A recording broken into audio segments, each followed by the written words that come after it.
আজকে বিশেষ দিন উপলক্ষে আমাদের যে সিনিয়র স্যারদের নির্দেশনায় আমরা যে বাইক এবং ওই যে ব্যাগ থাকলে আমরা বা গাড়ির সিট কভার উল্টিয়ে দেখতেছি যে কোনো রকমের কোনো অবৈধ জিনিস বা নাশকতা সৃষ্টিকারী কোনো জিনিস আছে নাকি, সেটা আমাদের সিনিয়র স্যারদের নির্দেশনায় আমাদের প্রত্যেকটা কার্যক্রম পরিচালিত করতেছি।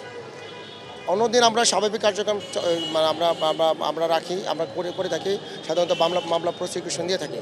কিন্তু আমরা আজকে এই দিনটা উপলক্ষে আমরা 13 নভেম্বর উপলক্ষে আমরা গাড়ির চেকিং সহ যদি কোনো গাড়ির মালিকানা পরিবর্তন না থাকে, কাগজপত্র ডেট ফেল থাকে, সেক্ষেত্রে আমরা প্রসিকিউশন দিচ্ছি। কিন্তু যদি কোনো কারণে আর মালিকানা পরিবর্তন না থাকে বা কোনো অবৈধ জিনিস পাওয়া যায়, সেটা আমরা থানায় হ্যান্ড ওভার করতেছি বা ডাম্পিং করতেছি।